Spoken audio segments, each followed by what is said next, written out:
we haven't got. There's so much to look at, but I've got a couple for you to consider. The first one that I want to discuss is St Kilda.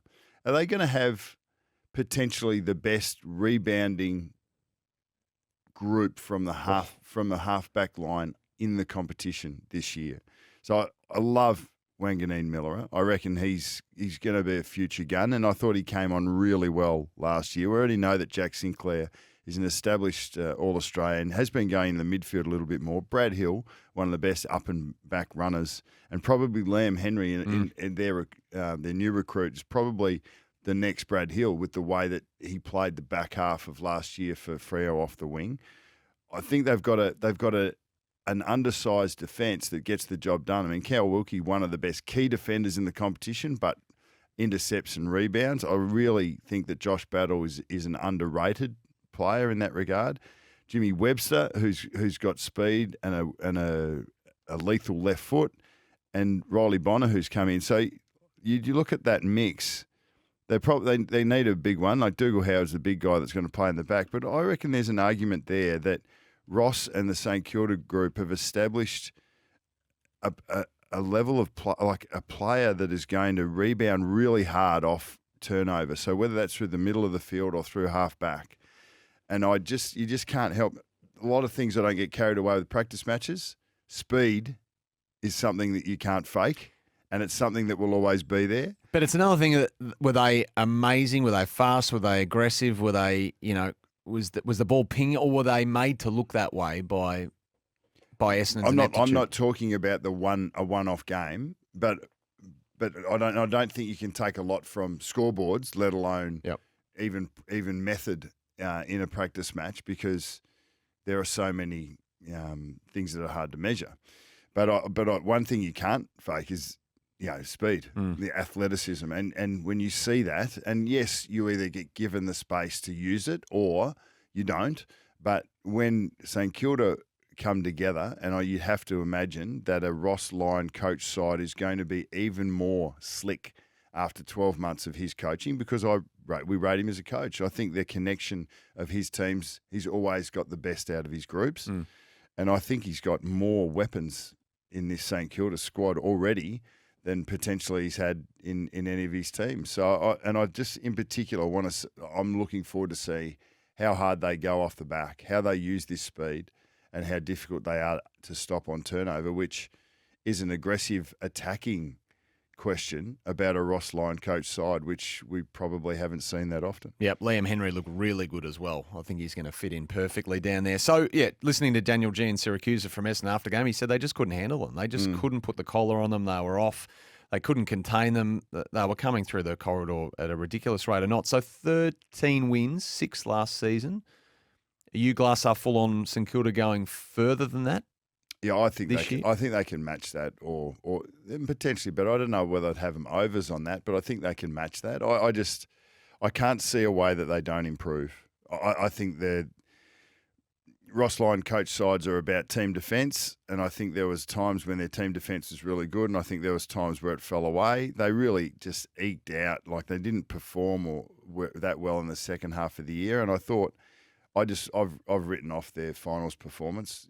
To have. Yep. What happened with Tim Membry, and to happen that to a love member of the team, and to have to try and coach through that and play through that, I think that you sort of write off their finals performance, and I think they'll be a lot better for a second pre-season under Ross as well. Daryl's an Essendon supporter. He texted in saying, I watched along last week. St Kilda were too fast by foot, too fast by mind. And maybe the other side of it as an Essendon supporter. I mean, it's funny, supporters at this time of year, isn't it, Bucks? Like you have a win in an unofficial scratch match like this, and you make a mountain out of it.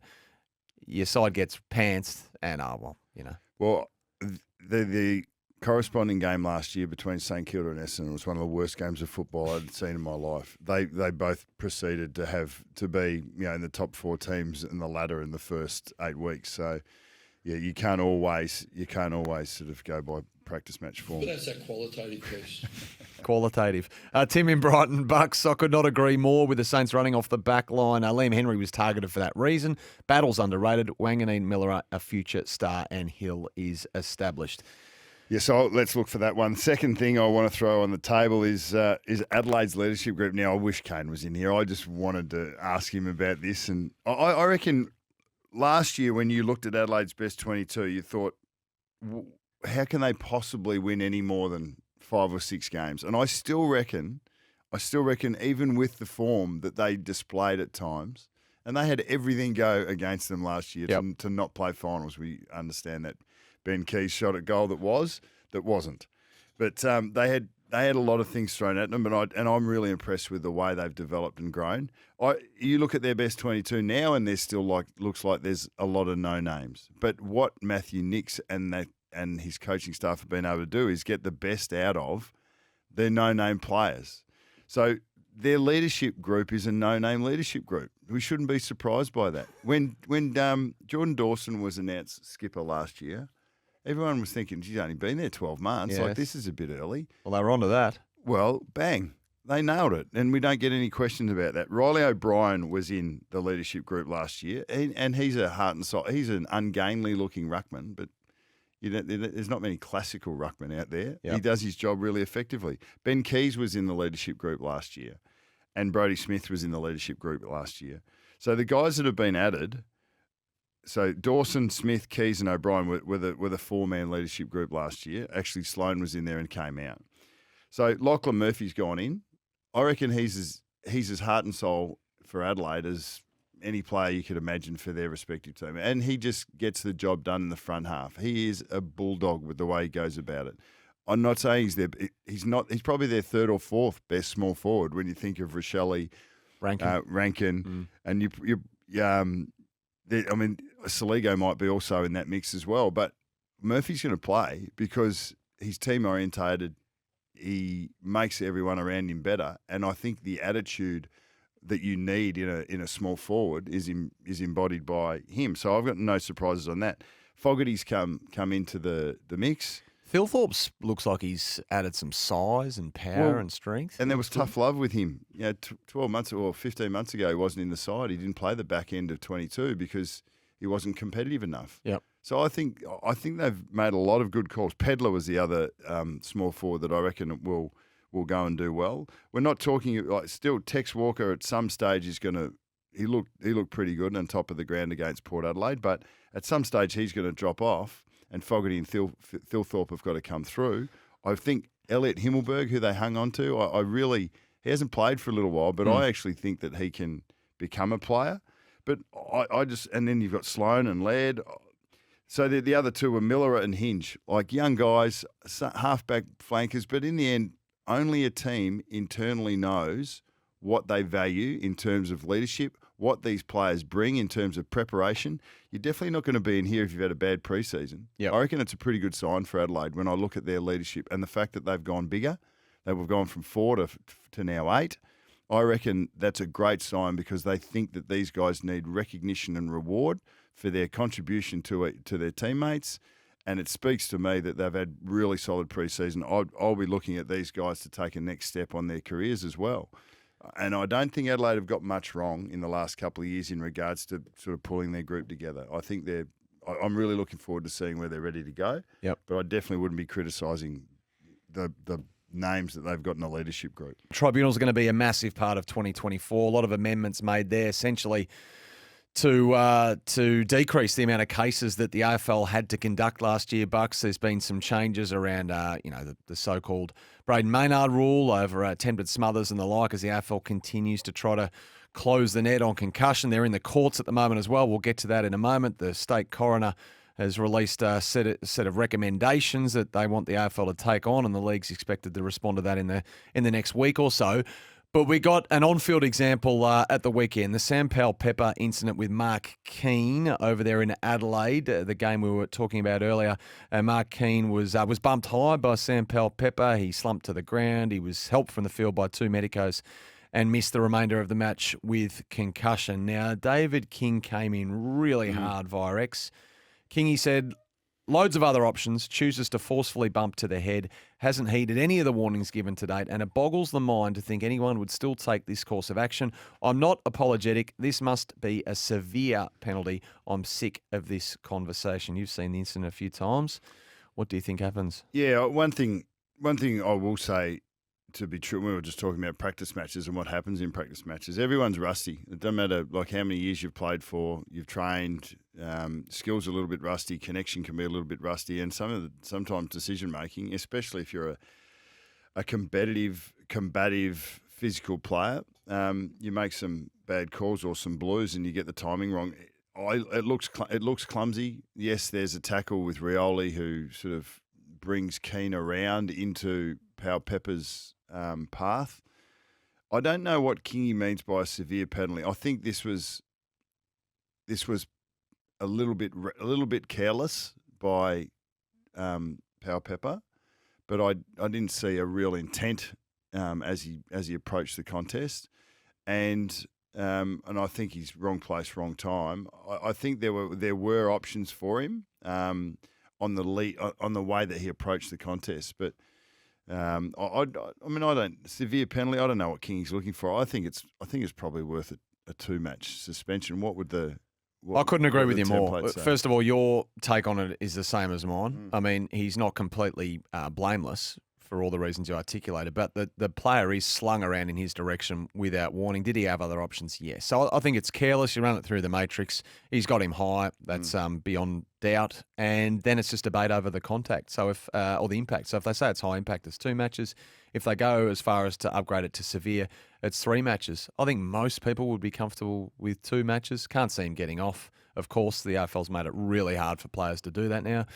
So if it's 2 matches, it's 2 matches, and I think most people would be happy with that. But the timing of it all, of course, in the same week that Angus Brayshaw is lost to the game at 28. So we can debate and we can get all high and mighty and we can, go back to the caveman era, the game's soft, put the bibs on, play zones, all that rubbish. But at the end of the day, a 28-year-old and a star of the game is lost to the game 5 years too early. We can't possibly sit back and just be happy with that. Well, I think that I think Angus handled it amazingly well, and it's sad in some ways. Like if in the bigger picture, he's looking after his health, so it's actually a proactive decision. It's not, and he was able to not just look at what he was missing out on, even though he's going to miss out on some years and some experiences with a team doing something that you're not able to do, later in life. But he's still had he's still a premiership player and he's been there for a period of time, but he made the decision based on his future, the rest of his life and his health. But given the fact that we are focusing on this, so Sam Powell-Pepper incident happens, and all of a sudden, because it's on the backdrop of that, it somehow looks worse than it might have 2 weeks earlier or a year earlier. But I think it's looking worse year upon year because we're learning more year upon year. But I still don't think like the one-offs. The research still says that it's the repetitive concussive effects. That's and both. We're going. But we're going back to these one-offs, and there is still going to be incidental contact in footy. We are not going to be able to legislate incidental contact out of the game.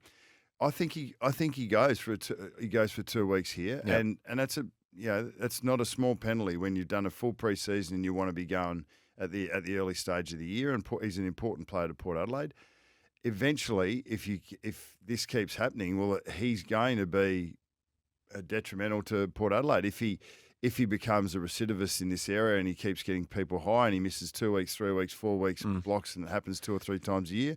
But generally, he's been in as many physical clashes as any player I would have thought in the last say just last year, because he's a wrecking ball and he throws himself into it. I think he's been pretty good in this area. It's just that this one didn't quite come off clean. Mark Keane's been knocked out, and I think we've got to put ourselves. Weeks. Yeah, and I think we've got to put ourselves in the victim's shoes more often than we do the perpetrator, which I don't reckon we do often enough. So we're waxing and waning between the macro and the micro. Sam Powell-Pepper's the micro. The macro is that the league are in court at the moment, and Max Rook is the lead plaintiff in that major class action that's got 100 former players attached to it. And there was the report in the Herald Sun over the weekend, documents filed in the Victorian Supreme Court as part of this class action by the AFL, has revealed that the league is going to argue, Bucks, that the clubs and the AFL players' employers, along with the players themselves, are primarily responsible for players' health and well-being. Now, it says, that the AFL have made 30 rule changes to the game since 2000. Yes, they are responsible for creating a safe working environment, And they admitted that they owed all players a duty of care, but said that it had exercised reasonable care for the health, safety and players. And at the end of the day, the responsibility lies with the clubs and the players who know the inherent risks associated with the game. And in your research, is that argument going to hold water? Well, I wouldn't have thought so. So it's an interesting comment made by Wayne Schwass on Instagram over the weekend. This probably summarises my thoughts the best, and maybe a lot of other people listening this morning. Schwatter wrote, AFL, you are responsible for providing a safe workplace environment, implementing and upholding the rules of the sport, as well as overseeing the tribunal and match review functions. Players accept risks, but it's the governing body's responsibility to minimise, mitigate or eliminate risks, including head contact and concussion. You're responsible for protecting the health, safety and well-being of the athletes, and that responsibility includes concussion. To suggest that responsibility sits with the players and clubs is wrong. I don't agree. I mean, I love Swatter, but I don't agree entirely with him. Yep. I'm somewhere in between that and I know actually I'm closer to the AFL's position on it, that it is a player's responsibility, and they understand that there are inherent risks when they take the field. The one that is interesting is the AFL or the employer as the people that put the competition on, their responsibility for playing health and safety. They've taken massive steps, the AFL. They've done. Yeah, they have. But the other thing is that how are they going to argue that this has happened under their AFL's banner? Like, there's still going to be impacts from junior football, or it might be, on the playground at school where you've had concussive episodes. Before you've even become it. Well, how do you? I don't know how you assess that. Like.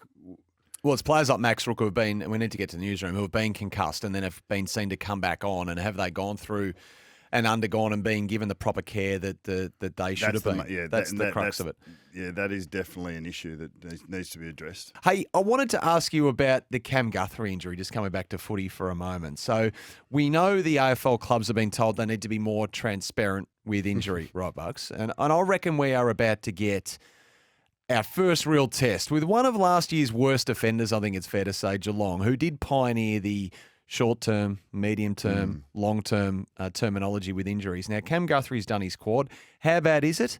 Well, they're not off to a great start off-field, Geelong. I was out there at Icon Park watching this game. He went down like he'd been shot with the first kick of the game against the Blues, collapsed to the turf. Trainers had to come out. He had to be carried off, straight down the rooms, never saw him again. And then the explanation from Geelong came out. Precautionary quad. A precautionary quad. So how long is it going to be? We'll wait and see. But I reckon we're going to get our first little test. Why are clubs so secretive over long-term injuries? Well, firstly, if you're a Geelong fan, that's not great news, no matter how it's transferred or gets across. Cam Guthrie, if you don't have Joel Selwood, I reckon you need Cam Guthrie. He's a bit of a heart and soul player. I think he's much loved, and he brings a little bit of an edge to that team. Always has. They missed him last year, and they'll miss him. They'll miss him this year, especially if it's a medium-term injury, mate. But it might be 8 weeks. Was that long? Well, Long-term? mediums. I think 8 weeks would be long-term, wouldn't it? Yep. Medium. What are you thinking? 4 to 6? I don't know. I think did Barmy bring that in 2 weeks. initially? No, Barmy Way was back 2 when? weeks. Yeah, Barmy was just 2 weeks for everything. If it was 2 months, it was 2 weeks.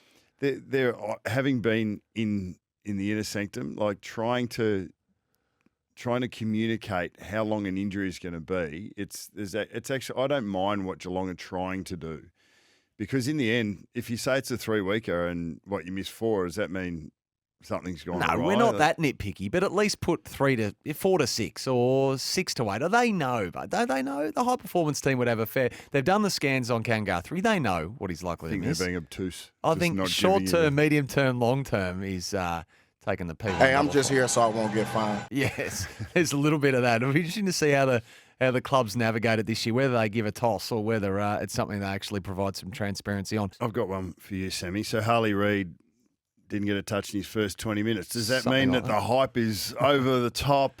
Like, what do we take out of that for the young fella? He struggled a bit, didn't he? Injury concern in there as well. Tried to shrug, I think, Brayshaw at one particular point and got mauled. But this is just standard procedure for a kid, isn't it? I mean, yeah, I think I do think the issues on our end. I think he's been over. I think, not over hype. I think he's had more hype than anyone. I know you disagree with that. I think going into a 2-team town as well has added to that. And I know we got recency bias with these things. I take all of that on board. But you're going into a two-team town when the team that you have gone to is the Lion in the Jungle in the city of Perth. They have been down for however long. They are clinging for any sort of positive they can get, like a life raft in the middle of the Pacific. And this kid comes in who's supposedly eating a bit. There's a reason why he's on the back page of the West Australian 30 times in the space of a couple of months. I get all that, but geez, he's been hyped. Has he been hyped? Yeah, he has. But I don't know.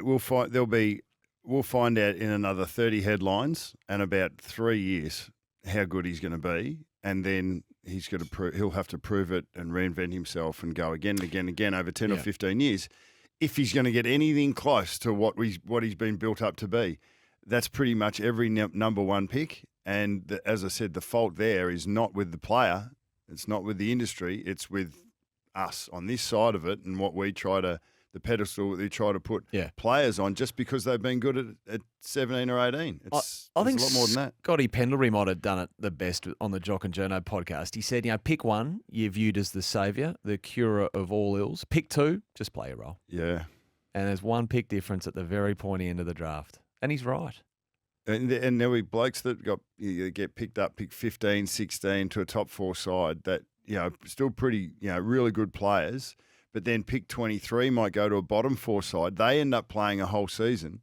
Sometimes the pick 15s and 16s are having to work a lot harder in a top four side, but I think in many ways that's better for their development.